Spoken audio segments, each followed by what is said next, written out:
everyone. We are live with our guy, Mr. Beau Martonik. Sir, how we doing this morning? I'm good. How about you guys? We're doing great, Doing man. great.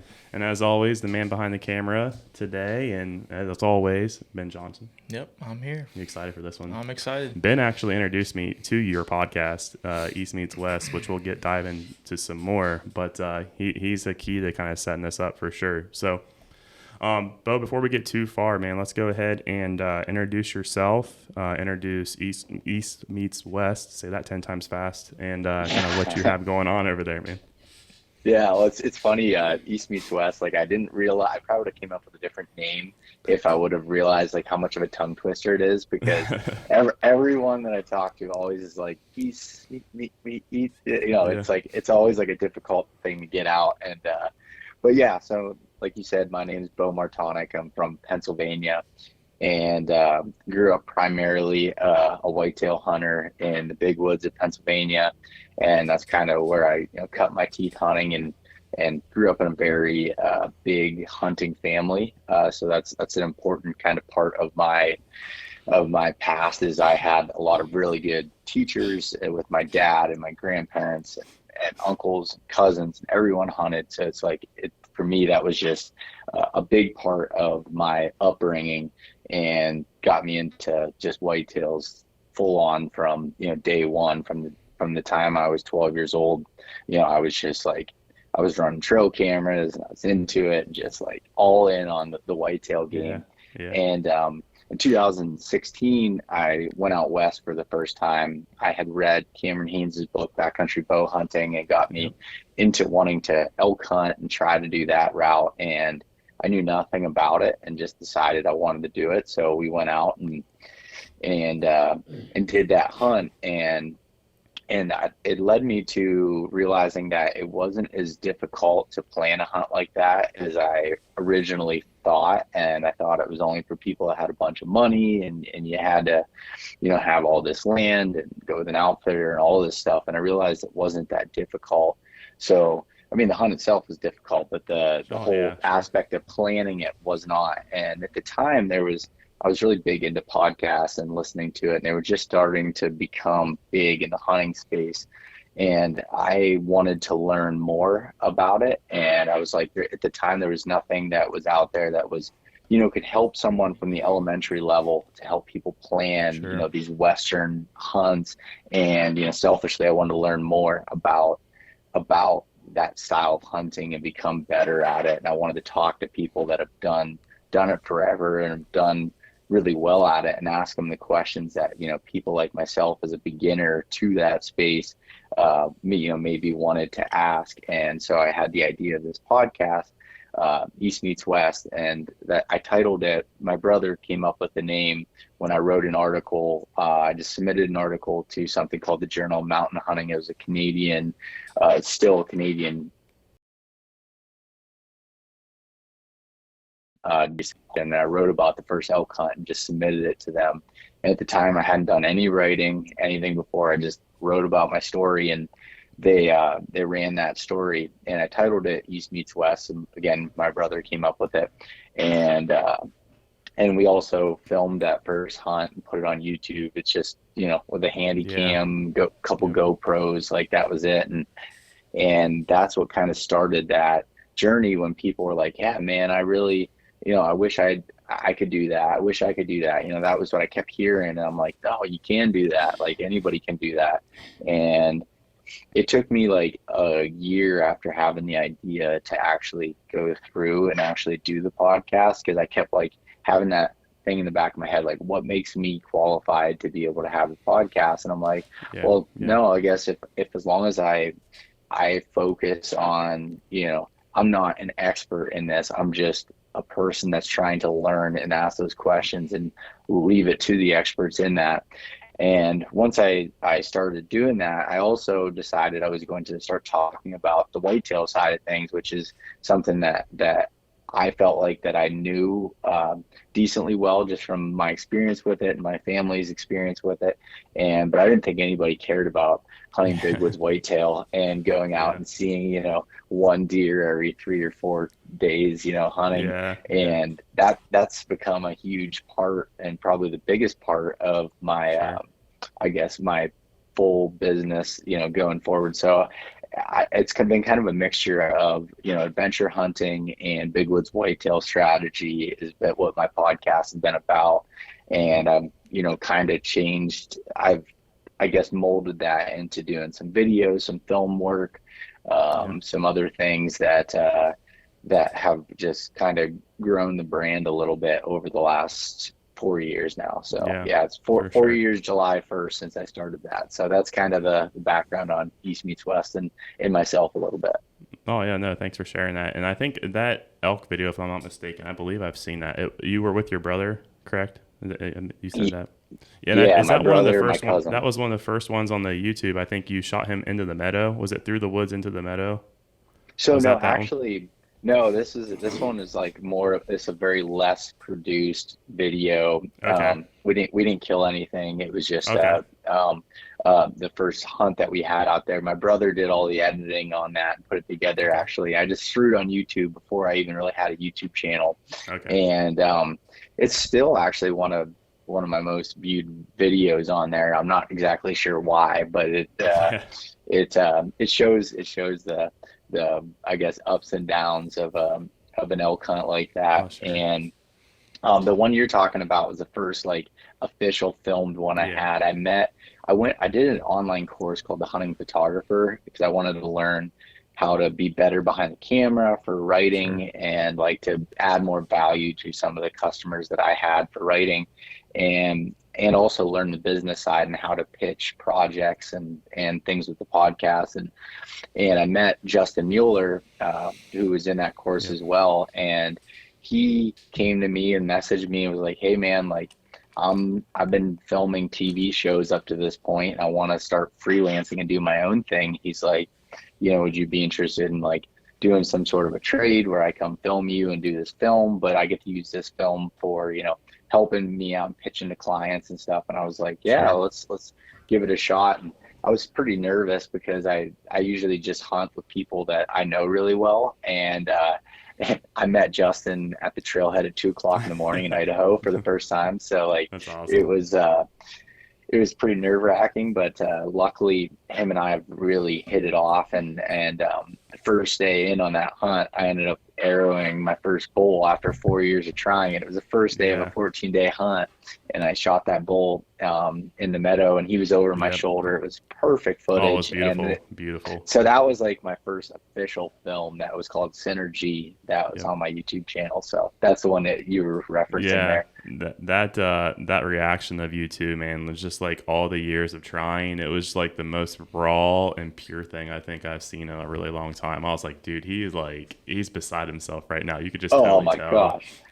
Hands Yeah, are up in the there's air, yelling. It was awesome. well, there was no hiding that because I mean I shot it and the shot felt good, but I wasn't Yep. sure and I was shaking like a leaf. I mean, you can see it like in the it's like slow-mo the video. It's like boop, boop. You just see like me going up and down, like just shaking and and then when I watched the bull fall, like that was just like everything just dumped out of me, all the emotions Yeah. of almost 40 days total, over the last 4 years of elk hunting to get to that one moment, and it was Yep. surreal, that's for sure. Oh, for sure. And I think as a hunter too, I think that, I love the meat aspect of it. I love, everything about it. But for me, I chase that adrenaline rush because there's literally nothing like that compares to it. It's the most, it's just beautiful. Yeah. So that video definitely highlighted it for sure. I definitely recommend people go back to the channel and watch that. But, so I had to say, we met each other, I believe it was a Total Archery Challenge in PA. And going to that event, I feel like I knew that you were going to be there, but us as like a tethered rep or a tethered retail location, as well as some of the other connections we have in the industry with just being at Vance Outdoors, there was a lot of people I wanted to meet. And I think when we came up, I think you were pretty close to the lodge, if I'm not mistaken. You were like kind of on the end. And it was funny because like we talked about the hustle before we got on, but like he was out there like interviewing people right behind the booth, man. There's like everyone going back and forth. I think you even had one guy like come up and like introduce himself while you were recording or something, and it was Oh yeah. it was pretty cool. But I should have timed it up a little bit better because I think I had just come off the mountain. I was doing RMEF course, and dude, we were just like hot and sweaty. And I'm like, oh, there's Beau by himself. Like, there's no better time to talk to him. I was like, I really need a like cold shower and a cold beer right now. But hey, let's do it. Yeah.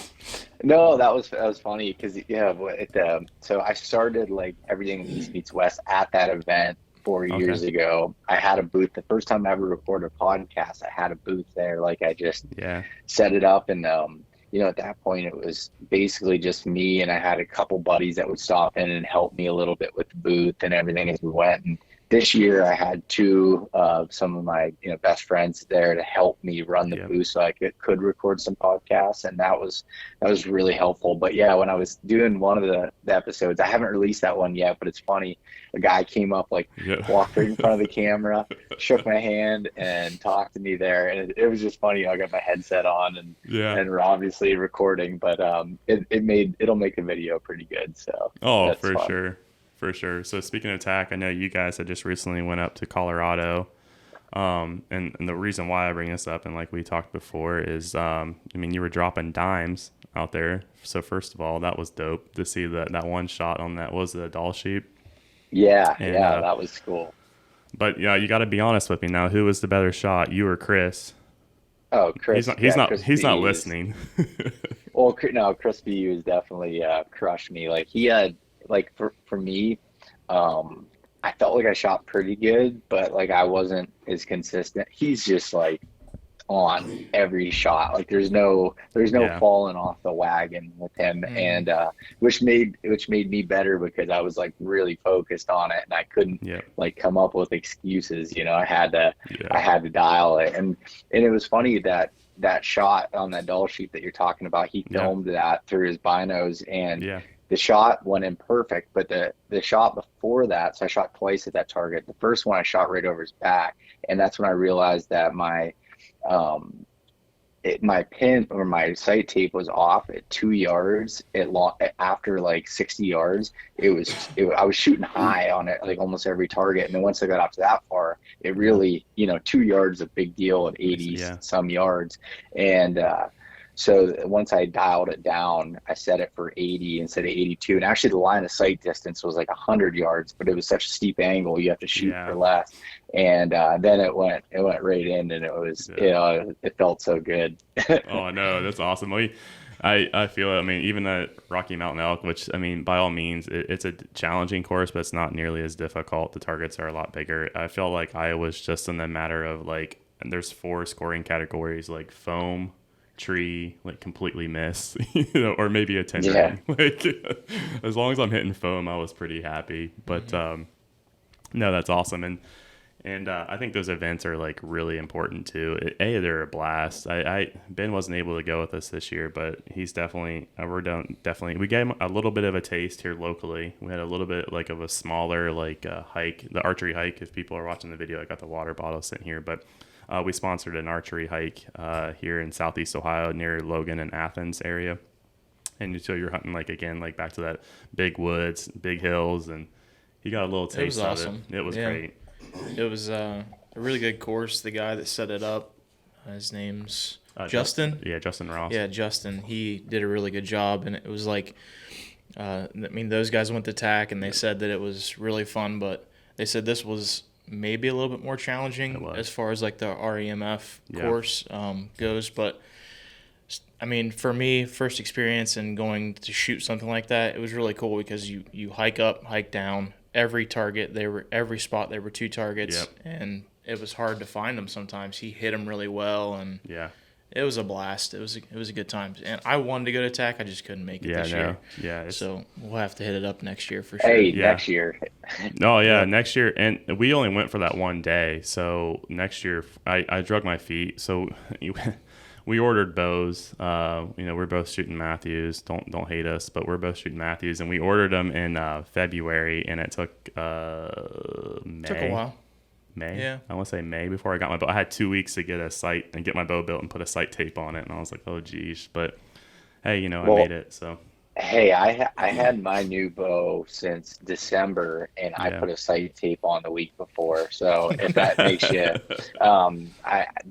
yeah, I can feel you there, and that, you know, Oh, for sure. that's my own fault. But I just like Yeah. I got so busy with everything else. When I'd practice, I would just grab my old bow because it's like, okay, I know how long it takes me to put a sight tape on and like feel good about getting it tuned and everything. Like I want to have it perfect, and I was just like, I just need to do this, and I just, Yeah. you know, I hurried up and I threw everything together and actually put that sight tape on faster than I ever. You know, I probably did it in about 40 minutes. Normally it takes me like 2 weeks like to get Yeah. it It's that dialed, guy but I right knew there. that the bow was very similar to Yeah. like the bow I'd shot last year as far as speed and everything. So I basically, what I did was I swapped the sight and put it on there and figured out, I'm like, okay, it's pretty close. I took the next spot hog tape and I lined it up. I'm like, all right, this, instead of like going through the whole like practice tape and like doing it the right Yeah. way, I was just like, and they were old tapes that I'd like try to re-stick on. Like I put them on the sticky thing and then try to, oh, it was a mess, Yeah. but It's a it's, mess.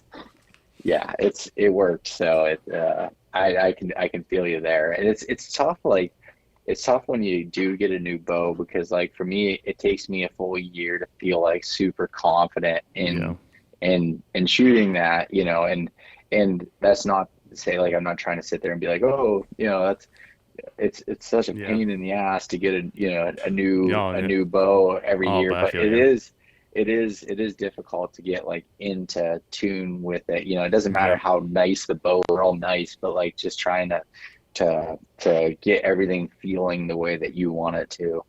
Yeah, yeah, and I would definitely echo that. So before this bow, I know I had the 27-inch V3, and I Hmm. felt because Ben and I both saddle hunt, and it was just like I wanted a micro bow, if you will, just the short axle to axle on that is just it was really attractive, and it became like it was like my third arm. Like I just knew exactly how I felt. I knew exactly what it felt. When now we're both shooting a 33, which is a much larger bow with a much larger weight and different scopes and different sights. And I've had it since in May, and I'm still like not quite truly comfortable with it, bouncing back and forth between releases and that's the only downside of these new bows coming out in September. It's like, or whenever, in the fall, it's like you don't have time to really feel it before it comes into like the season. But these bows are dropping when some people's seasons have already started, and it's just like like. But I know Yeah. you're shooting the Prime. We just released an episode today with Casey and Jonah from Prime and the Newgrounds guys. Which you're going inline, right? You have Yeah, the so inline.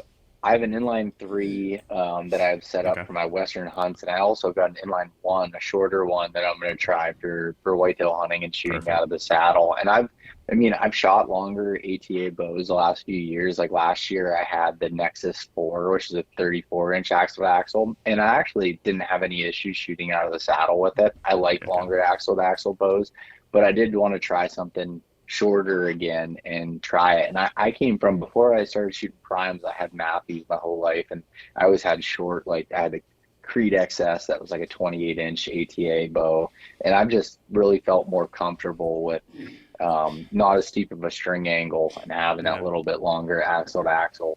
For me, it doesn't matter as much. I only have a 27.5-inch draw, so it's not anything crazy, but I like having the longer ATA bows. So I've been For sure. messing around with some different sites. Like I had right now I have a Spot Hog Fast Eddie XL Yep. double pin. I've been using that for like, I don't know, 7 years or whenever they came Yeah. out with it.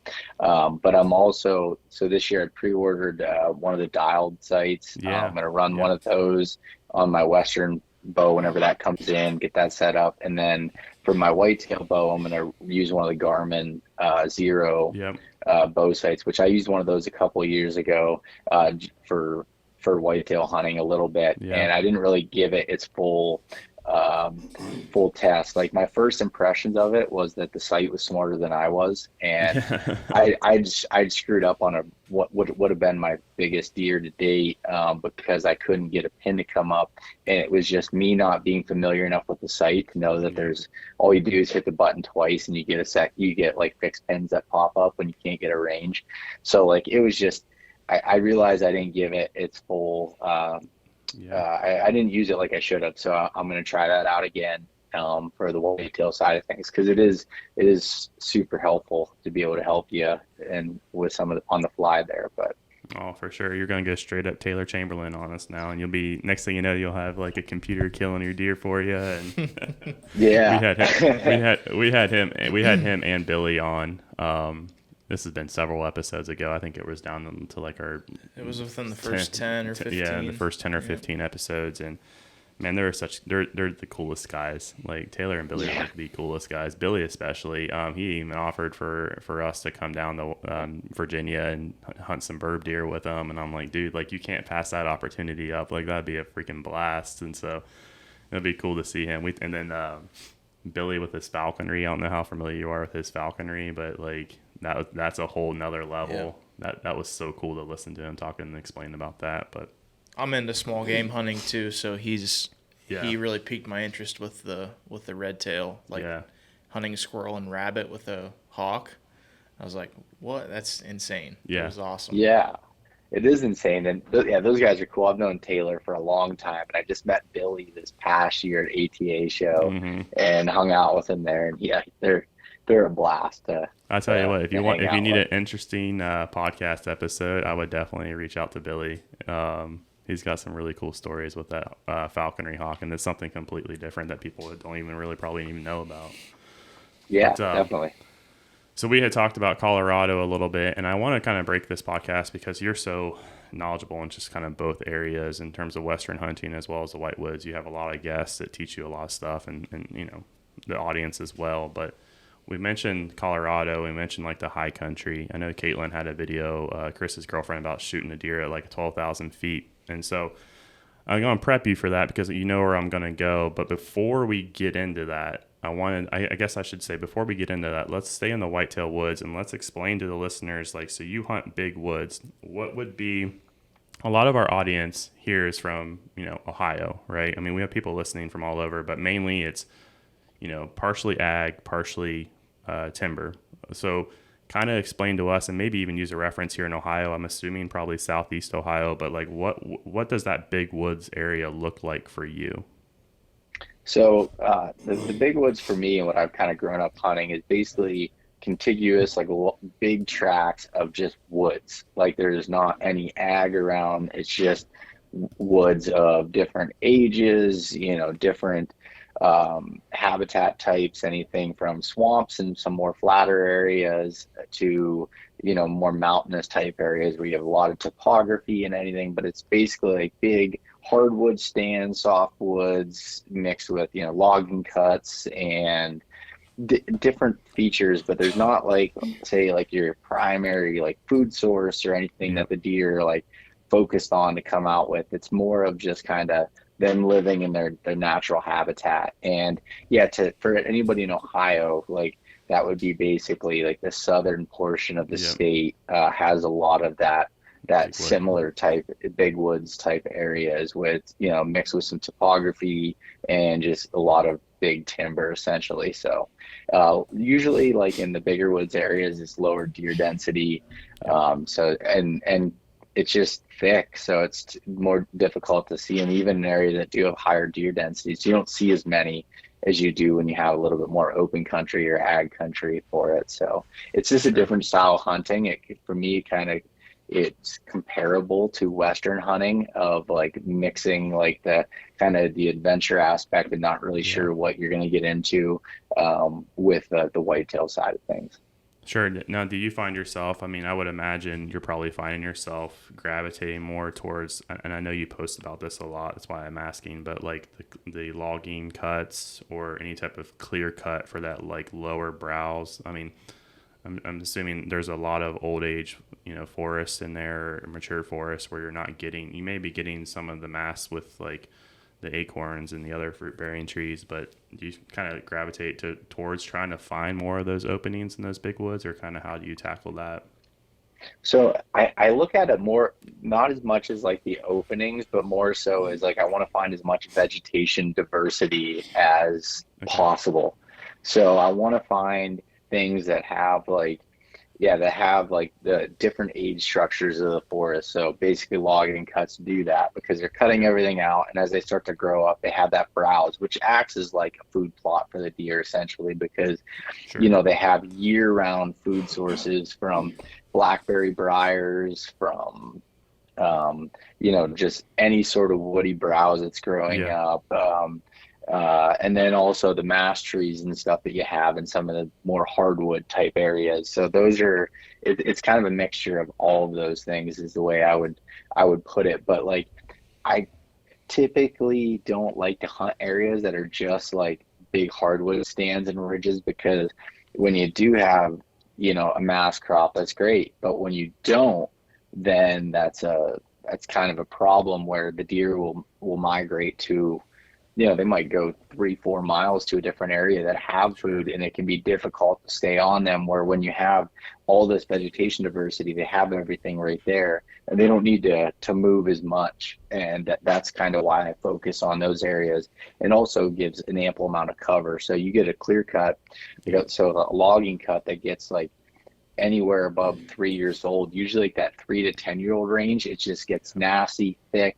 They're bedding in the same places that they're feeding in, and which can be difficult, but you also know that the deer are there.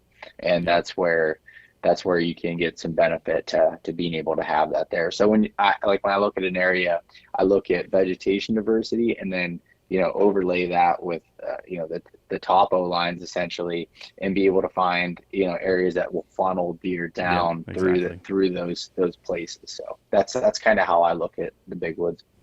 Yeah, and I was just going to ask that, so I'm glad you mentioned. Yeah, you're going to kind of partner an area that makes sense in terms of the biodiversity, as well as just the pinch points and the topo, and kind of how, what's that sweet spot in that particular area. So no, I'm glad you mentioned that. Yeah, I think that's a strategy. A lot of people, again, if you're in the Southeast Ohio, it's rough country, it's hard, and you got to kind of pinpoint when you have 1,000-acre woodlots, that barely are broke up. You got to really kind of hone in on your topo. So yeah, definitely. And like I've focused for the most part around the rut, because that's when I've had the time to be able to hunt. So like that's when those pinch points and stuff are crucial.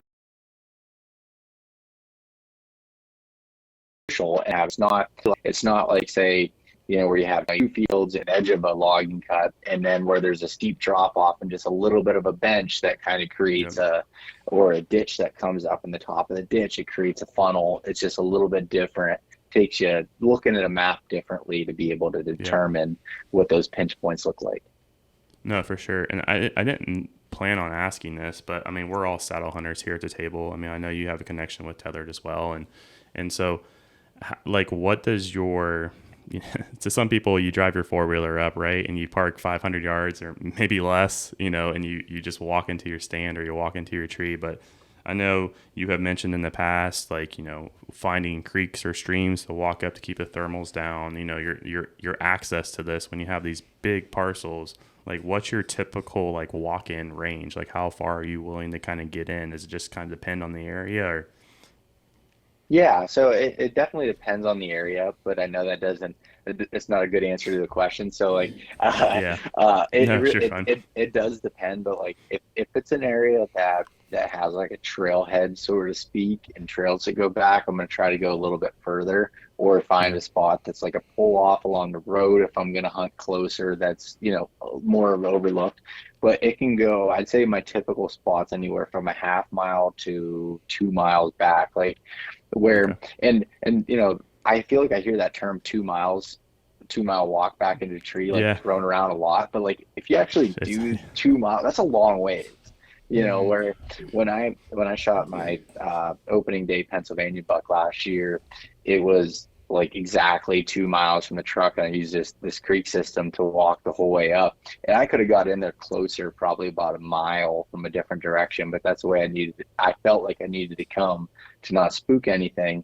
And it was funny because I when I shot that deer, I called a blood tracking dog in because I hit him back, and the guy that was going in with me, and he's like, he's a listener to the podcast too, and he was like, wow, nice. He's like, you're not kidding, like this is actually like 2 miles back in. I'm like, yeah.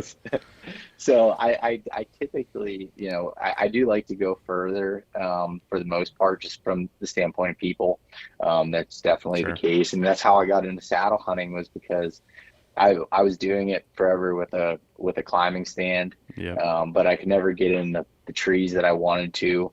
So I would take in hang-on stands, before the season and set them up, carry the big steel sticks and then set them up and have preset stands. But I realized that I'd never end up hunting these stands that I would set, and I was kind of move. There'd be like some trees, like even now, sometimes I'll go in and I'll set sticks on trees that I know are like, okay, this is a rut spot every year that I plan on hunting. So I'll set sticks and then I'll come in and then just throw my platform up and hunt out of it. But I really haven't even done that in the last 2 years. I've just hunted 100% out of my saddle, and it's really made it a lot nicer. Like, you can do it out of a traditional tree stand, don't get me wrong. It's just so much nicer to have a setup that with my platform, sticks, and saddle weighs like 7 pounds. Like, it's nothing. So exactly. Yeah, and we've said this just about almost every whitetail episode that we've aired on this podcast. But Ben and I hunted a state reserve property here close to us, and it was like a state controlled hunt, if you will. And it was like the big woods-y area. I mean, it wasn't nearly to the size that you have, but it was 300 acres, solid timber, a lot of old growth timber. And we used a lot of these same tactics that you're talking about. We had to basically scout the day before the day before we were able to go. We lucked out and scouted, and it was like, we had it easy though. Yeah, but it wasn't. Well, we hiked up a lease road for a oil company, so it's not like we didn't go 2 miles in. We went 3/4 of a mile, but I mean, it was still, dipping our toe into that world. Exactly. Well, and I don't know if we would have been able to do it without having the mobile option like the saddle. I mean, we were still running hawk sticks, which that's what we had. And, I've now switched to the Skeletors. I know you're going to pick up some Skeletors, but like having that good option, I mean, even dragging like a deer cart with us to help us. I mean, of course, we're also carrying like 50 pounds of camera gear too, but that never helps. But, yeah, it's definitely revolutionized. Luckily, I started hunting in my late 20s. I'm 34 now, so I've been hunting for about 6 years, like truly. And I never really did anything but saddle hunting. I've sat in some ladder stands and stuff, but like on my own, like I was fortunate enough that's where I got into it, and I would never if John Eberhart can do it at, whatever he's like 65, 70, I'm sorry, John, if I'm off on the age there, but like if he's doing it still to this day, man, I gotta keep it up. So no, if you would see, like, it's a ways back on my Instagram, but there's some photos from like 2014 of me packing like the Field and Stream $40 steel sticks on the side of my pack with I had a lightweight Summit aluminum hang-on stand that I thought was lightweight, but like I looked like a skyscraper walking through the woods, having all that stuff, and like my shoulders are sore, my back is sore, like everything was just so sore when I was going in. So it was it's definitely made that so much nicer. I mean, even last year I got my dad, who's he's 54 now, so like he has always hunted out of climbers or hang-on stands, and I got him saddle hunting, and he shot his deer out of a saddle for the first time last year, and like it's like, man, it's a big difference. Oh, for sure, man. Yeah, I couldn't imagine trying to hike in a solid wooded area for 2 miles with anything other than that. But do you wear yours in when you hike in? Do you wear it, or do you pack it in? I pack it in, and mostly because there's two reasons why I do that. One is that I typically am like packing my layers in too. So like if I have bibs, like I'm packing them in, I have to take it off anyway. So I just keep it in my pack. And like I pack my pack in a way that like the first thing out is what I put on, and then I'll like have the saddle at the bottom. So I just throw that on at the end. And the other thing is, like, I've always struggled with like keeping it up when I have like a bigger pack on. It would fall down. But now I just had ordered some stuff from Tethered that was the suspenders that I'm going to try for early season to be able to keep it up. So when I'm walking in, and if I am trying to just do like a quick hunt and I'm going in and I want to basically get to the tree and get up as quickly as possible, then I can do that. But I typically pack my saddle in. Yeah, those suspenders, I need to pick up some this year. Those suspenders, I mean, even for our short little, I think the area I'm going to hunt in now is probably 500 or 600 yards. But even that, just that little bit of extra help, not having to cinch that belt completely tight, that would make a big difference. So let's shift some gears, man. So like I said, I kind of want to do 2 parts here. So that's kind of some of the whitetail strategy. I know we could go on for a long time about that, but we got to get into some of this Western stuff too. And I don't want you to have to completely describe, enough to give a good story, but I do want people to go and watch the video of your experience last year with the high country mule deer hunt. We first heard that, I don't know if I told you, but we actually recorded an episode with Sam Davis as well. And that's when I first heard you really start to talk about preparing for that. And it was really cool to see you from the start to the actual hunt, where you were having your issues. And then after the fact, when we were trying to recap this, can you give the audience a good feel for that high country and the challenges that you experienced with that? Yeah, so I've been hunting the high country, so things like high elevation areas is really anything over 8,000 feet. But when you get in the areas of Colorado, you start getting in areas above 10,000 feet and upwards of 12,000 feet in areas that are the basically what they call like tree line, above tree line. Yep. So like where there's no more trees that grow, it's just grass and rocks and stuff. And that's where some of those big velvet mule deer hang out, because they don't like to be in the timber when they have velvet on, because it just irritates their antlers. The giant, some of them can be 30 inches wide. Trying to walk that timber is just irritating. So and all the food is up in that high country, so they spend a lot of time up there. But when you're above 8,000 feet, altitude really affects people, especially when you're, like us that live at sea level or up to a couple thousand feet. It's not easy to breathe. The air is thinner. It makes it more difficult to go up to those places. And the first time I hunted an area like that was 2016. And I remember I felt like someone had like a clamp around my lungs and I couldn't breathe, and it was difficult to do it. But I was, after a few days, you start to acclimate and you get used to it, and it's not as difficult. But this past year I was hunting high country mule deer, and I was going to be camping. I was backpack hunting in, so we were packing in. It was something like 9 or 9.5 miles into where we were heading into this area, and I went into this hunt not like fully feeling good. Like I was sick. I kept thinking I had COVID, but I didn't, and I was just like I was run down and wasn't feeling good, and which is a sign. Like that's something that you'll hear as a learning part of this is, going into one of these areas not feeling 100% is not good. The high country is romanticized because it is beautiful. It's awesome. Yep. It looks really cool in photos, but it's very, very, very difficult of a hunt. Physically, mentally, the weather is terrible. Like you're basically in the clouds. So like lightning storms is like something you see on National Geographic. Like it's insane. And so anyways, on this hunt, I planned for it ahead of time. Like we went out 2 days before the season started and actually rented an Airbnb at like 9,000 feet, which is even kind of difficult to find one that high up, but wanted to find one so we could not have a lot of physical activity, but get used to the elevation. And I wasn't acclimating like I should have.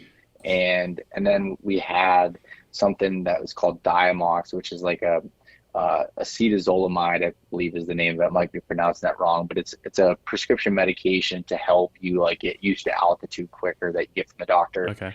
And because a buddy of mine that I was hunting with had severe altitude sickness and had high altitude pulmonary edema. His lungs filled up with fluid, and like he almost died on one of these hunts. So I knew to take this seriously, even though I hadn't had like big problems in the past. But what happened with me was I went in sick, and what I found out later was I had both mono and I also had a sinus infection. And so I was just run down from working my regular job and then trying to do everything with the podcast and training and getting ready for this hunt. I just ran myself right to the ground, and I wasn't taking care of myself like I needed to. And I hiked in, and I couldn't, like I felt like I had smoked cigarettes for like 50 years, and that I was just struggling really bad. And eventually I was feeling bad enough that I came down in elevation and went down lower. So this is an important part. Like when you are feeling like really terrible, the only way to feel better is to drop elevation. So I went to a town that was like 6,500 feet or 6,000 feet, something like that. And I stayed in a hotel and I still wasn't feeling better, which that's a sign that there was something else going on, not just altitude sickness. Because typically when you drop elevation, you feel better. Like you just, you know, you could go from headaches and throwing up and no appetite to feeling better in a matter of no time. So the rule of thumb is like, as you're trying to acclimate, is every 1,000 feet that you go up above 1,000 feet, you should drop back down to camp and spend, you know, and basically every 24 hours you can start working your way up higher, which is, you know, coming from the East or the Midwest, you have to plan that into your hunts. You know, trying to do a 7-day hunt at high altitude, you're really looking at 3 days of hunting, because by the time you acclimate and you get used to it, so it's a little bit more difficult to plan a hunt like that. You have to give yourself time and not try to go full charging into it from day one.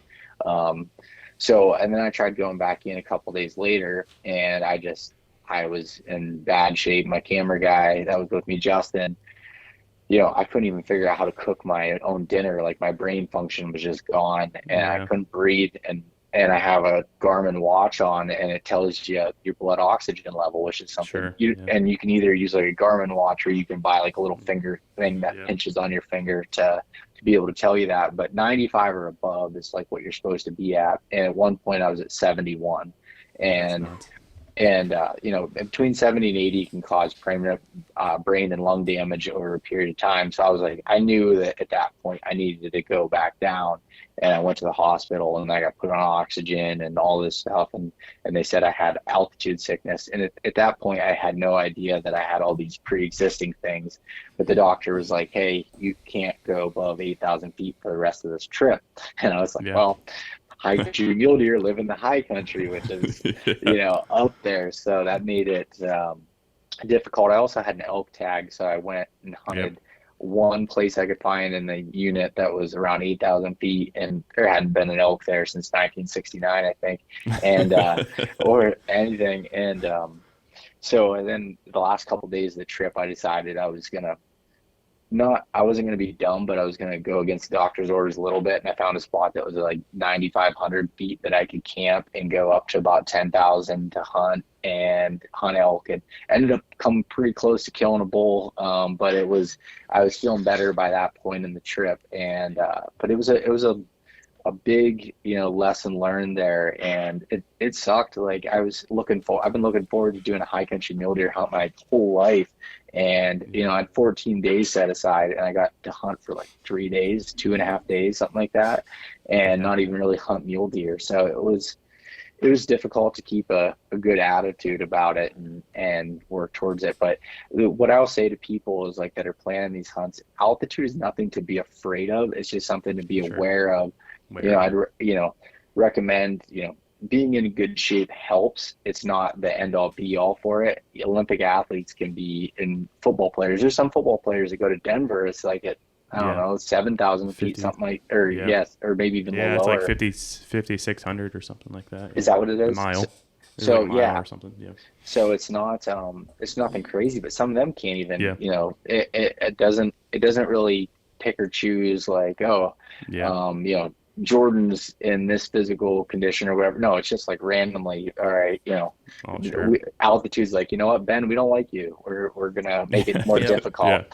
And so it just takes steps to prepare for it, you know, as far as going, you know, getting in the best shape that you can be in, making sure you spend time acclimating. That's probably the biggest deal. You know, going to your doctor and seeing if you can get prescription medication to be able to help you with it. And then just identifying the signs of, you know, the headaches, the muscle aches, the loss of appetite, vomiting, all of those things, loss of cognitive function. Like those are things to recognize.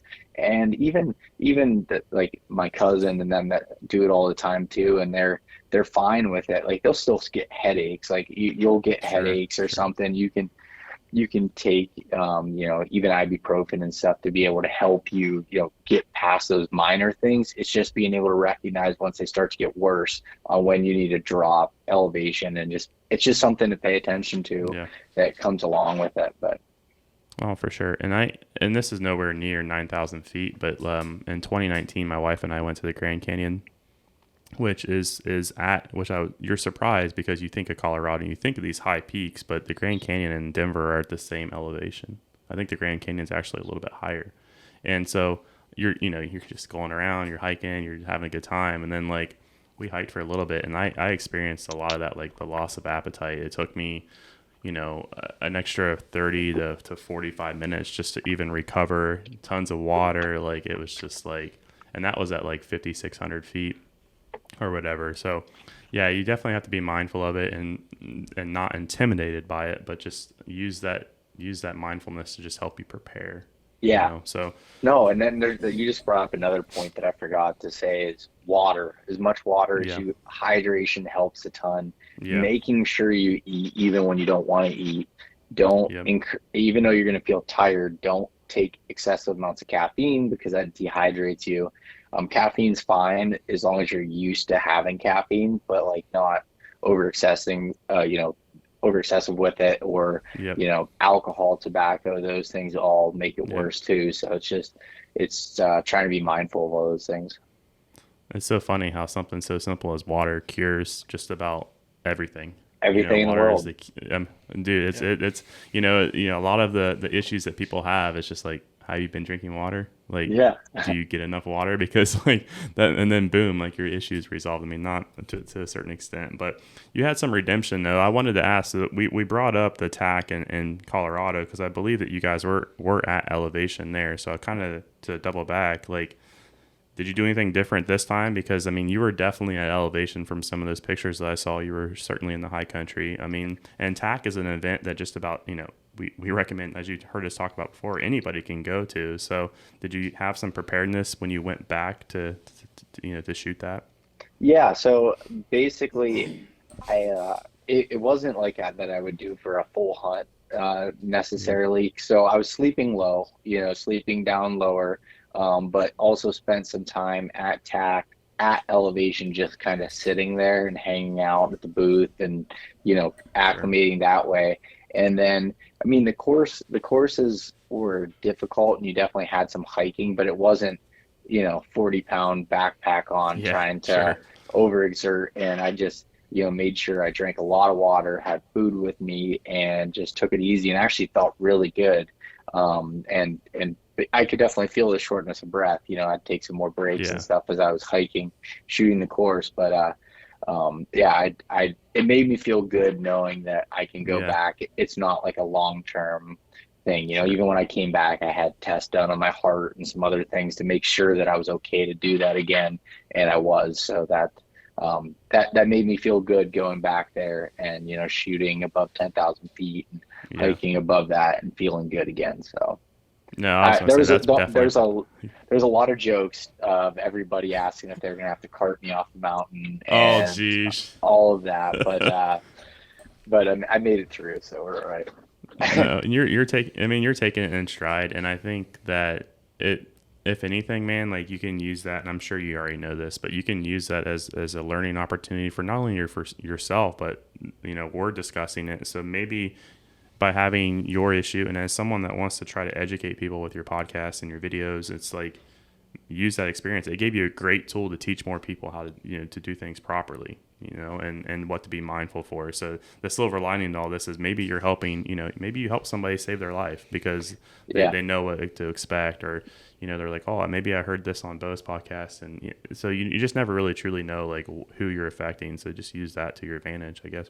Yeah, and like, so my background, like what I did for a profession was I was an environmental health and safety manager for a company. So like preparedness and stuff, like I always use that in my profession in the workforce, and with first aid preparedness, and I try to pull that into the podcast and everything I do. And when I came out with this film, High Altitude, about this mule deer hunt, like it's not a traditional hunting film. Like it's like 17 minutes long, but it's not like us just hunting every day, which some people really didn't like that, and they let me know that they didn't like that it wasn't all hunting. But Yeah. like for me, I didn't care because it was like No. I use that as like this could be a learning thing. If I can help out one person from, Yeah.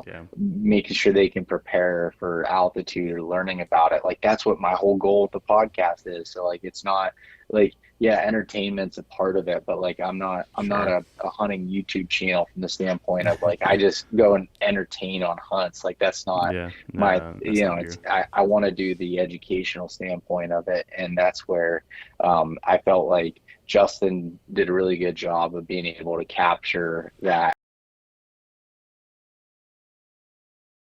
And I spent a lot of time to put together the information to put it out there and hopefully help people. So, And that's one thing I really love about your podcast is it's just not, there's obviously strategy in when it comes to hunting, but just like the other day, I mean, obviously Sicko with the new gear coming out, you had that episode about tick-borne illnesses and the research behind that. And that's extremely valuable information. I think podcasts that kind of can give people something to take home or take away and is critical. And I know you have a lot of guests that just aren't like typical hunting people. And that's one reason why we're attracted to it. And that's one reason why I love to listen is because every time I listen to something that I know that I might gain some knowledge from something that I might not even thought about. So yeah, I don't look at you and see like, I love the hushing guys, but they're like hunting, what I mean? Or I don't, I look at Beau, I see Chris and I see like archery. I mean, there's some hunting, but I see a lot of archery. And then for you, it's just like a lot of information, a lot of diving deep and really like diving into the answers and getting the right people. yeah. Like that's when I see you, that's exactly what we get from that. So yeah, I wouldn't worry about that. That video was great. So, Yeah. Well, thank you. I appreciate that. and you had some redemption too. So that we can kind of touch in on the spring bear. So that was fun to follow along with. I know you were getting the truck all set up and driving out, and I would have had to do the same thing. I think you have to make that trip. But let's go ahead and talk about the your spring black bear hunt. I mean, because Yeah. that was a really nice boar too. So Yeah. Well, thank you. So I've always wanted to do a spring bear hunt, but like it was always a thing of trying to get off of work to be able to go do it essentially. And now with going full time with East Meets West, I had a little bit more time to do that. And I was like, I want to plan one of these hunts. And I think it's something that, with other people it could be helpful from the standpoint of like, okay, there's not as much stuff going on in the spring. This is maybe a time you can kind of test the waters and get out there. And, if you bear hunt in a spot that you could potentially hunt elk, you're almost scouting for a future elk hunt too, and being able to do that. And thankfully Montana doesn't have as high a country either. I felt like, I felt great out there running around. It was at like 6,000 to 7,000 feet in the mountains and getting to do that. But I knew nothing about bear hunting, and I still don't know anything about bear hunting. It was like, yeah, I took in as much information as I could and tried to apply that. But it was like really, I remember there was like on day like 3 or 4, and we hadn't found any bears or anything. And I'm like, I feel like I'm doing what I'm supposed to, but not finding anything. It's like, okay, well, I guess we just crossed off these areas. Let's just keep moving and just keep hunting, and try to find them. So it was really cool as I got to hunt with my brother who lives out there. So I got to hunt with him for part of the trip. And then my college roommate flew in, which I hadn't like done a hunt with him, other than, going to hang out at deer camp here and there since college. Sure. So like got to hunt with him and my buddy Trevor who works at Sitka, he came out and hunted with a couple days, and like we just did the bear thing and ended up finding a bear on day 5 or 6. And then the next day went in and the bear was in the same area. So I'd always heard that like if you find a small green spot that a bear is in, as long as they're not tempered with, they're going to keep feeding in that area until basically they eat it and they move along to the next spot. And so the next day we went in and slept in, got a good breakfast, and waiting because he came out in the evening before that. So we moved our way in and ended up finding that bear in that same opening in the middle of the afternoon, which was very surprising. But there was a storm rolling in, so he was up feeding ahead of time, and ended up sneaking into like 275 yards and being able to shoot him there with my rifle. and it was so cool because like we knew it was No, for sure. I'm not like great with like identifying bears and knowing boar versus sow. Like I spent a lot Sure. of time like identifying and like learning features, and I knew this was a boar because it was all alone. He was pretty big. Just kind of his head was big, his ears looked small, so I was like, okay, this looks like a boar. And there was no cubs, no other bears around, so and ended up shooting him and walking up to him, and he had an ear tag in his ear, which was like Yeah. I've never shot Yeah, that was anything awesome. that had an ear tag, so that was really cool. And then trying to process a bear that I never processed a bear before, so cutting them up was different. Sure. I mean, all Yeah. animals are you just kind of follow the muscles down and take them Yep, apart exactly. that way. But did that and then packed them out back down to the truck, and it was just such a neat experience. And that hunt, like what I learned about the springtime that I thought about, I'm like, okay, spring and early fall should be about the same. So like, as far as preparing for like the weather and stuff, but it was actually way bigger weather swings than I thought of. When I was going in to shoot that bear, I was in a t-shirt, and then by the time I shot Yeah. him, I was in full rain gear because it was raining and sleeting. And then 2 days later, or no, it was the next day, we are going in and trying to find my buddy a bear, and it dropped down into the 20s and got a foot and a half of snow and 40 to 50 mile per Yeah. hour winds. And I actually never even shared any of the video from that stuff. I was doing like Instagram stories, kind of following along with the hunt. And then like it got, 2 weeks after the hunt, and I kind of just got caught up in everything else and I forgot. I never finished it. But like it Yeah. was pretty nasty, the weather that we got and the different swings, and ended up leaving the mountain like I don't know, like a day or two early, just from the standpoint I didn't know if I was going to get my truck out because we got so much snow Yeah. and everything was crazy. So my brother and my buddy were like, "Hey, we're good to go." I'm like, "Well, I got my bear, so if you guys want to go, that's completely up to you. I'll Yeah. stay here with you, but if you guys want to go, let's go." And so we decided to head out at that point. But it was such a fun hunt. Take it to a game warden to get it checked in, and they pull a tooth, and the game warden was awesome. So I was after hours and they were going to be closed on the weekend, but I was needing to head back to Yeah. PA, and I was like, oh no, I was like, listen, I'm not going to be around on Monday. Is there any way I can get this checked in? And the one guy's like, yeah, I'll just meet up with you. And I was like, that's awesome. So I met up with him along the highway, and he looked at the bear and he's like, man, he goes, this is a huge bear. And I'm like, Yeah. Yeah. in Pennsylvania, it would have been an average bear, but like that was it. And Sure. but the mountain bears, he's like, no, this is like the biggest bear that I've checked in all year. And I was like, That's man, awesome. that's crazy. And the head was big on it, and so the ear tag, he couldn't get like all the information off it because they had changed their system. But what he found was it was tagged as a second year cub in 2016. um, Whatever it was, it would have made an 8-year-old bear essentially. Yeah. And Yeah.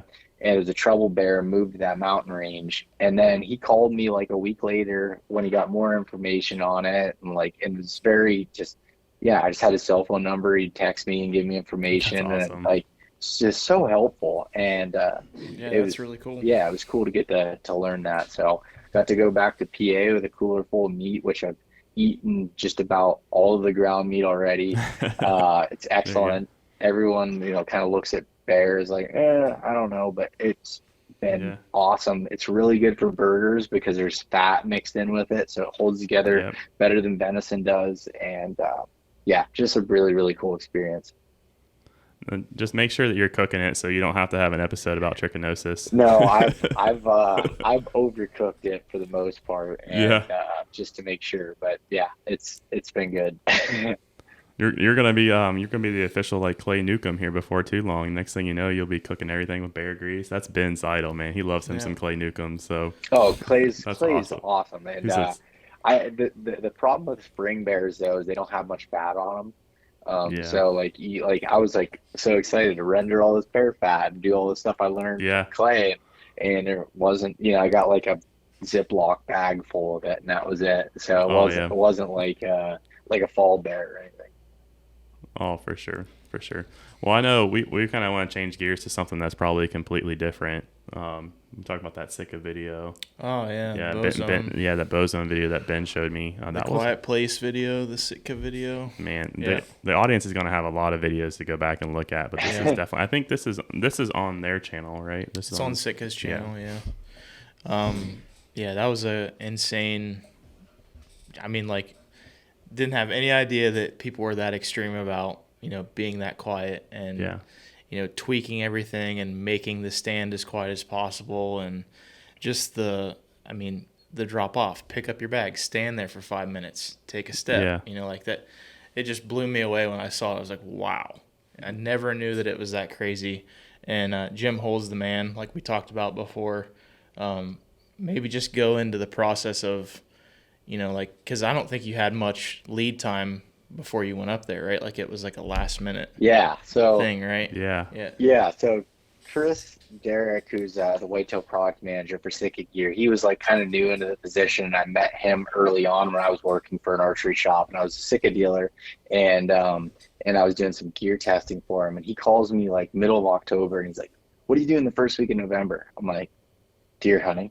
And he's like, would you want to go to Alberta and hunt in the Beau zone with Jim Hole? And I was just like, my jaw dropped, and I was like, holy cow. Like, I've read about Jim and North American whitetail back when I was a kid. Like, I think my dad still had the magazine of like an article of a big deer that he shot and like his process. And I'm like, holy cow, like this would be awesome. And I'm like, yeah, I'd love to go.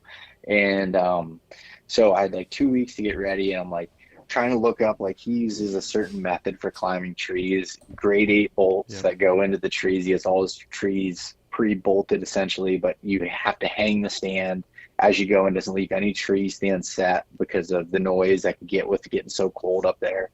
So I like got bolts, and I went to a tree in my yard and drilling holes in it and basically putting it and trying to practice climbing on those bolts, because it wasn't that simple. It was kind of difficult, and trying to do it quietly the way that he said needs to happen. And I went out knowing that he was going to be very particular on sound, and I was still way off. Like when I had hockey taped up like all my stuff, he's like, nope. Like you'd see it in the video, like he takes my binos and he shakes like the metal rings on him. He's like, nope. He's going through it. And that video depicted how he is. It made him look kind of mean in a way. And he's definitely not. Like, he's a super great guy, but he makes you sign a contract when you go there that you follow his rules to a T, or he can throw you out. It don't matter if you spent money or not. That's insane. And he's like, this is how we kill big whitetails, and that's what our goal is here. And I give him credit, like he's super particular on it. We spent the whole first day just practicing climbing trees before we could even hunt. And you had to show him that you could do it quietly before you could go out and hunt. And I remember when I did it, and at one point he's like, all right, he came up to me, like pulled me aside, and he's like really serious. He's like, you did that very quietly. He's like, I'm going to put you right next to the bedroom. He's like, I'm like, what? He's like, oh yeah, you're going into the bedroom. I'm like, oh no, like this is awesome. And first night into the tree, so the film isn't like really about like the hunt itself. It's more about Jim's process. But like, so we had no camera guys with us in the tree. Jim won't allow that. So all the filming that happened of us in a tree was a separate day on a different property. So we'll put that into perspective. And then, so we went in, and first night in the tree, not even joking, an hour in, I had a 200-inch whitetail chasing a doe 35 yards from me, but I was right on the property boundary, and it was on the other property. And I was like my jaw was just like on the floor. And I don't even know if I could have shot it because I was shaking so bad. And like, I'm from Pennsylvania. Like, you don't see that kind of stuff.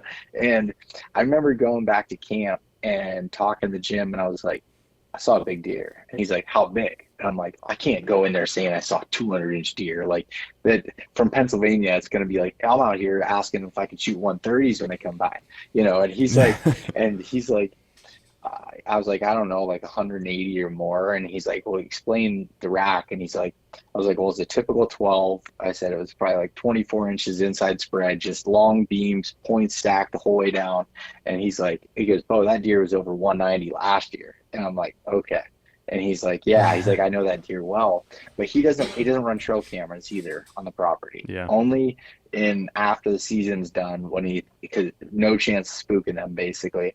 And I was just like blown away by the fact that I saw a deer at that size and that caliber. And it was very difficult to judge deer there too, because the bodies are so big. And it is very low deer density. You're hunting like alfalfa fields and stuff. So you don't see very many deer, but I'm from, hunting big woods of Pennsylvania. Yeah, I was used to it. So like for me, it still felt like I was seeing a decent amount of deer. I saw another really good one at a long distance away. And then I had some smaller bucks that I would have been more than happy to shoot, that 135 to 140 inch range come underneath my tree. And I wasn't allowed to shoot him. So I would have shot him. But Jim kept telling me, he's like, Beau, for sure. He's like, you're here for a giant. You're in a bow zone. I was like, but I would be happy with that. And he's like, that's a giant for me. Yeah. And so it was so cool, like just getting to learn his process, like even back to the lodge, like he wouldn't have you hunt all day. It was you hunt in the morning, you came back to the lodge, you showered again. All right, let me start actually from the beginning how the day would look. Yeah. Your clothes hung outside and it's super cold, so it's like in the negatives. Everything except for your underwear is outside, including your socks. So try putting on cold socks and going in. Yeah. And so you go from the main lodge to this room that's your changing room. You bring the clothes in there, get dressed as quick as possible. You go back outside, and then you get in the side by side and go into the tree. You come back, say 10 o'clock in the morning. You come in, you eat. They have like a cook there that makes you this giant meal. You take a nap, and then you shower. And then you go and you do again for the evening set. And then you come back and you eat a big meal again. And then there's absolutely no alcohol in the place, no tobacco, he's like you're there to hunt. This is what you're doing. And, for some, it might not be a fun hunt, but like for me, as long as you can go into it with the mindset of like, leave everything that you know about deer hunting aside and just listen to Jim and follow his strategy, you can pull so much from it. And like, do I apply everything I learned there in the deer woods in Pennsylvania? No, like it's not exactly the same, but I've learned a lot. Like I hockey tape my stuff. I learned a lot about silence. I learned a lot about how to move when it's so silent to close to big deer. Like, his whole strategy is, he calls it hands on the heat. So you have your hands in your hand warmer essentially, and you don't move until you have to. You don't like see a buck at 200 yards and grab your bow and start fiddling around and messing around. He's like, no, you wait until you're ready to kill, and then that's when you make a move. And he's like, you want to get them in close. You don't want to make any noise, and you weren't allowed sitting in the tree stand. So you always had to be leaning up against a tree, left arm if you're a right-handed shooter, up against the tree. He has the stand set in a way that's almost behind the tree, kind of like you would with a saddle, and you're leaning up against a tree. And it was a full-on experience. And it's funny because Chris, who went up to hunt with him afterwards, I got Chris into saddle hunting, and he's like, Jim, can I use my saddle? He's like, no, not allowed. And it's just because he's just like, he's got his way, and that's just the way to do it. But if I had an opportunity to go hunt with him again, 100% would do it. Like there's a piece of me that I did not shoot a buck on that trip. So I want to go back and try to do it again. And that was the first outfitted hunt I ever did. So like having meals cooked for you at the lodge, and like getting awesome to ride out in a side by side to your tree and walking like 5 feet to the tree. Like, man, that's a whole nother game. No, that's living for sure, man. Mm-hmm. That's awesome, dude. So we've been recording for a little bit. I don't want to take up too much of your time, but I want to give you the opportunity to talk about diving into the industry full time. I know you had mentioned that you had a full time career prior to this. And then if you follow you've heard the story, but some of our listeners probably haven't. But let's go ahead and dive into that. I'm sure it was pretty hard to leave a W-2 job behind with insurance and all that stuff. But what made you ultimately decide to jump into the industry like full time? It really came, I mean, I kind of had it in my mind that that's what I wanted to do from the beginning. Like I wasn't really sure it was possible, but like I just really disliked working in corporate America and felt like I could do more and if I really put my mind to it and worked at it and like my plan from day one was not the best, but it was just like I was going to work as hard as I possibly could until I had no time left to give and I had to make a decision. And that's kind of what I did. And I got to a point last year, I was like, I can't even, I have my phone's full of 50 text messages that I haven't answered and like I wasn't doing good, on all fronts of my personal life and trying to keep up with all the stuff. And I was like, all right, am I at a point where I feel like I can make this happen and make this work full time? And I felt like I was. And I had talked to Mark Kenyon from Wired to Hunt about it. He had asked me, he's like, when are you going to plan on doing this full time? And I was like, yeah, but I'm not sure, what advice do you have? And it's funny, like so many people gave me advice, but for some reason, what he said to me was just like, he's like, just set a date and then work backwards, figure it out from there. So I set a date the following April, and I was like, okay, that gave me like 9 months or 8 months to prepare and plan when I went into like negotiating contracts and work that I was going to be doing. I had that all in my mind. This is what I was going to do, and I'm gonna focus on it. And it was definitely a risk. Like I was concerned about. I have a good job. I had 4 weeks paid vacation. Like I had a lot of things that were very good, and I don't take that for granted. It's just I felt like I could do more and more aligned with what I wanted to do, and I was like, you know what, if everything goes belly up and at least I tried, and I'm not going to think about it, 20 years down the road, I wish I would have did this, I could just, and I'm willing to work so I can find a job somewhere else if this doesn't work out and just kind of go for it. And I think one of the things that I did that helped was I didn't think of all the details into a T, so I didn't have paralysis by analysis of like coming up with all the ways that I couldn't do it. I kind of just said like, this is why I think I can, and then I'll jump through those hoops as I go. I prepared like from the financial side of it. I talked about this in the episode that I did about leaving my job. This was a huge part was I paid off everything that I had, and I got rid of my toys and anything that I had. I had my truck paid off. I had everything except for my house paid off. So like I didn't have a lot of expenses, and I don't live in a giant house or a super nice house, and also my situation's a little different than a lot. Like I'm not married. I don't have kids, so like that definitely made it a better time to be able to do that. But the financial side of it, of like getting rid of all those expenses, made it easier that I didn't have all these things to worry about. And that took 4 years of planning to kind of get to that point of where I felt good enough to be able to do that.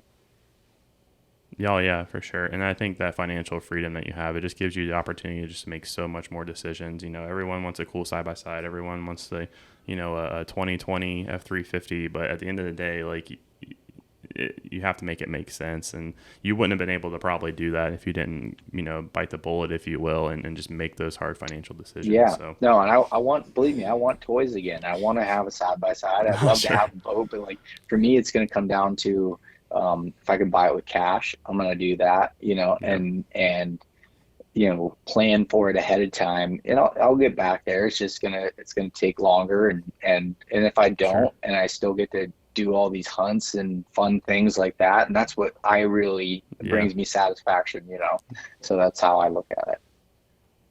No, and I don't know if you're familiar, but we just had Reese Johnson on from Southern Kentucky. And I don't know if you're familiar with him. We have a close friend here that's one of our pro staff members that connected us. But he's a realtor, but still he's like, I don't make truck payments, I make hunting payments. This is what I enjoy to do, and so I sacrifice in other aspects of my life so I'm able to do this. And I thought, I'm just like, he's a realtor. I'm sure he has a very good job, and it's just like he could probably afford all this stuff, but he's like, I want to give myself the ability to, I don't owe anything. I'm able just to go and hunt and afford stuff. He's like, yeah, you could go. He's going to Alaska this year in fall really for a rifle caribou hunt. And his first time, he's like, that's a $12,000 hunt. You can afford it, but you choose to buy Starbucks coffee every morning, or you choose to do this. And so like giving yourself that financial freedom and be able to make those decisions and plan that stuff out, it's huge, man. And he just focused in on what he wanted. Yeah. Made it a priority. Yeah, I don't need a new truck. I want to go hunt caribou. I'm like, well, there you go. Yeah, exactly.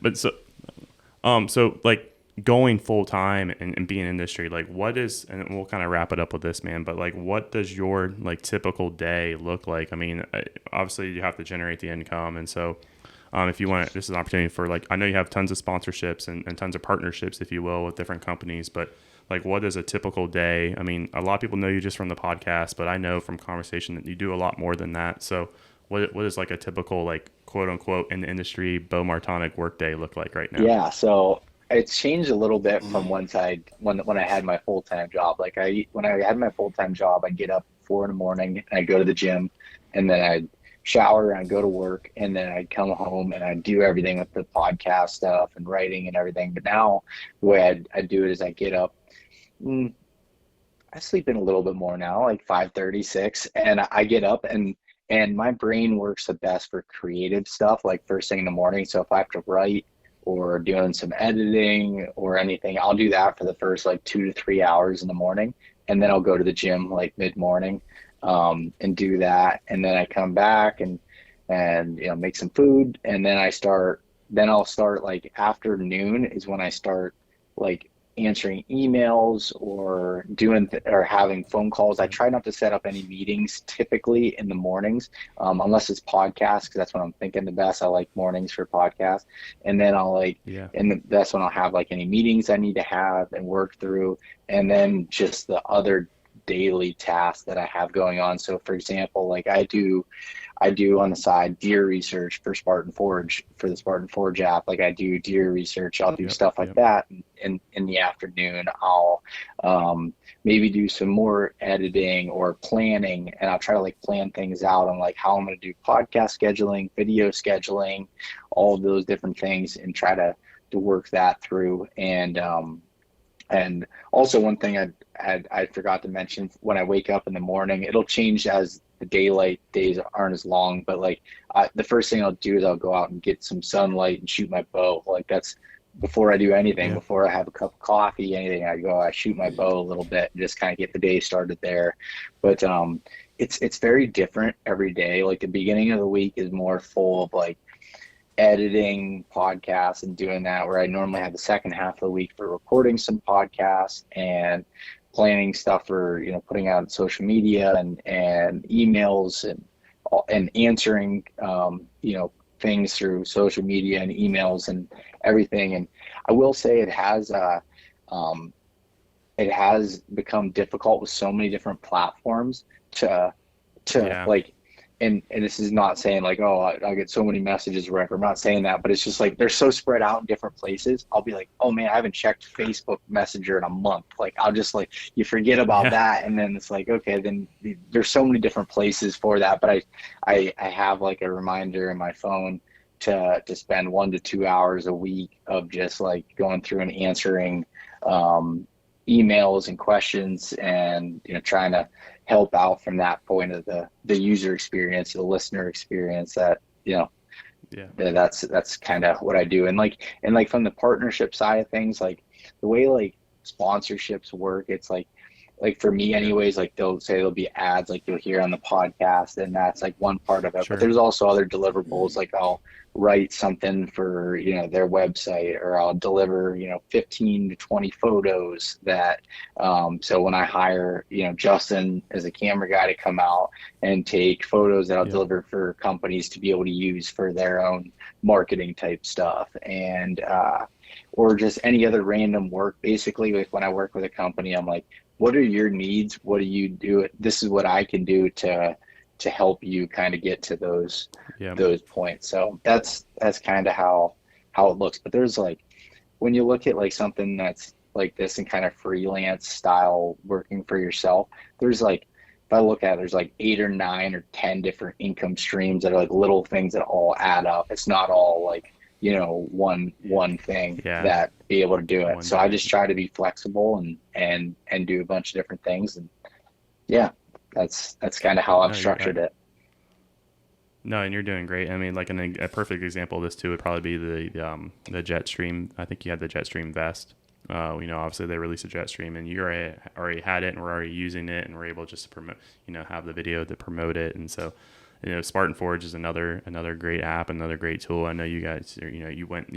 A prime example was the Instagram live video the other day. That was super informational, and I that's great that they're doing that, by the way, because it gives people like a raw look into who you guys really are, Taylor and Lee cutting it up, and it was good stuff. So Yeah, no, I will I say, like those too. go ahead. No, I was just saying, I like Yeah, those live events. That's kind of cool to be able to. I've yeah. never done Oh yeah. those really before, but they're pretty fun. Yeah, it was great. It was a great conversation, but we can't let you go. We'll have to scroll back way far in our Instagram feed, but believe it or not, this beautiful beard that we got here sitting next to me went rut stash. I forgot to ask this earlier. One of my pro staffers was wanting to know, like, what was the idea behind the rut stash? Ben and I both tried it, and we were going to go. I'll have to send you the picture. We were going to go. Whoever shot the deer first got to shave theirs off, and eventually we just. And then when we eventually just gave up, his looks a lot better than mine. But what was the idea for the rut stash? And then we'll get you out of here, man. Oh, you're good. I started doing that like in 2013 or 14, just during hunting season. It was just the rut stash. I screwed during hunting season, and at the time it was bad. Like, it was not good. Like, I don't grow facial hair well like that. I have a mustache because my beard sucks, and that's one of the things. So like, I had the mustache during that time, and always just kind of like a goatee. That was like my normal look. And in 2018, right before I did the first Total Archery Challenge with East Meets West, I shaved off. I was like, oh, I'm gonna have a mustache for the summer. I don't know, like, just do that. Yeah. And I was there, and I did. Prime was there, and I wasn't working with them at the time. I was just again a dealer for them, and I started shooting one of their bows, and they're like, hey, we want some customer stories. They filmed a commercial for, like, at the time it was Remy Warren and Tim Burnett Solo Hunter, like their TV show. And I had started the podcast, and I reached out to Tim, and I was like, hey, Tim Burnett, and I was like, hey, would you be on the podcast through Instagram? And he answered me, and he was like, yeah. And I get on the call with him, and he's like, the reason why, like, I saw your, I get a bunch of messages, but I saw your thing come up because you had that mustache. And he's like, I recognize this. Like, where have I seen this guy before? And he's like, then I realized you're the guy that's in my commercial. And he's like, you need to keep that. He's like, that's your brand. Like, that's how you're getting recognized. And so it was kind of a joke at first, and then I just like kept it, and I haven't shaved it since. Then awesome. Like the rut stash portion, because that's what I always called it. So I was like, I'm gonna make a shirt about it. And the first year I had like a competition, like, of listeners who could grow the best rut stash, and I sent out some prizes and did all that. But there's also a part of it where it helps your success. So 37.2% increase in success is proven across the board. You do that, and that's what Andrew said. Yep. That's what Andrew was asking me. Yep. Yeah, I mean, it's just proven with scientific facts. So that's all scientific I can say. Facts. I can't give you the method on how you come up with those facts, but it is what it is. Sounds solid to me. Yeah, that's and fair I enough. used to always grow my hair out until I killed a buck too. Except for one year, it took me a long time. And I was like, it was a year I killed my elk. Was the first year I hadn't killed a whitetail in Pennsylvania since, like, I don't know, since I was young. And I was like, I couldn't even cut it. Like, it was long. I had like this mullet like down to my shoulders, and it was just so I learned not to make that bet with myself anymore unless I do better. But it's funny that you mentioned that, because I actually remember seeing you with the longer hair in that elk video that we were talking about earlier. I was like, you know what? I just now clicked to me though. Like, yeah, you did have longer. I didn't even think about it then, but that's awesome. Yeah. But no, man, I had to. Now, if you ask John, you would, if you're talking to John, he'd probably want you to shave that mustache off. But you'd be wearing a face mask, so you're good with his scent control regimen. So we need to get John in the bow zone. That would be awesome. That I don't know if that would work. Like, I don't He know. wouldn't do if it. that He would wouldn't work. do it. He only hunts out of a saddle. Yep. He was like, nope. No, and then him, I can't him wait. and Jim's personalities trying to have Yep. no, that wouldn't work. I can't wait. He's coming down. So I had mentioned to you too. I know you got some other prior engagements, but we're having that tethered teach and train event in just about almost exactly a month. The guys will be here August 26th to set up, and then the event is August 27th, and I can't wait. John's coming down, and I think Jared Schaefer's coming with his wife. I think it's Amanda, if I'm not mistaken. And then maybe Greg or Ernie. So as tethered guys, man, we are just so itching for that to happen. Like, I can't wait to pick their brains and talk to them some more. I think maybe even Taylor's coming up from DC, hopefully. So pick up some brain, pick his brain a little bit. But man, I just can't wait to talk to John some more. He was such an interesting guy when we talked to him. Yeah, so, he's fun to have at events too. I've been to a couple events with John, and he's always unglued and just kind of says whatever comes to his mind, and he's a blast to hang out with.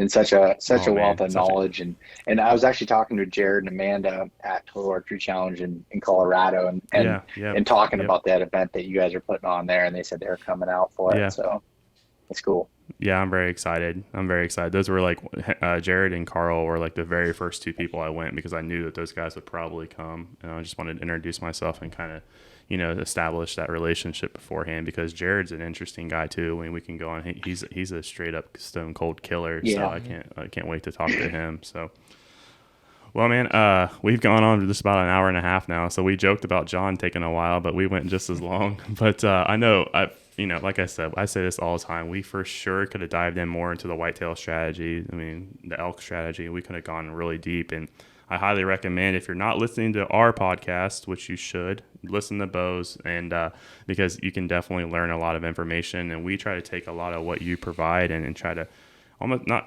replicate it, but I really like the format that you have, and I would like to keep that up on our own. So with all that said, man, let's go ahead and wrap it up by just giving the audience like where they can find you on Instagram and Facebook and all that stuff, and just kind of shout out all those platforms for yourself. Yeah, no, thank you guys very much for having me on. I mean, you can find me eastmeetswesthunt.com, East Meets West Hunt anywhere where there's podcasts. YouTube is just under my personal name, Beau Martonik.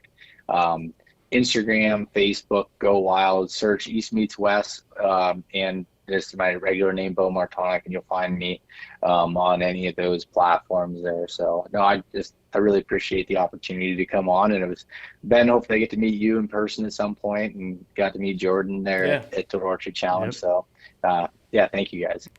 Yep. Yeah, I'll try to be less sweaty and less exhausted next time we have a chat, man. How's that sound? And sunburnt. I don't really care how you look, buddy. There you go. No, it's all good. It's all good. Thanks a lot, man. And again, we appreciate it. And as always, we'll put all those links in the show notes below. So, Beau, thank you for your time this morning, and we look forward to talking to you again, buddy. No, thank you. You too. All right, everyone, that's all we have for you today. We hope you enjoyed that conversation with Beau. He's such a great guy, and we definitely enjoyed picking his brain about the Western hunts and hunting the big woods over there in Pennsylvania. As always, we appreciate you listening. Please give us a rating and share this episode with a friend. And until next time, enjoy the pursuit.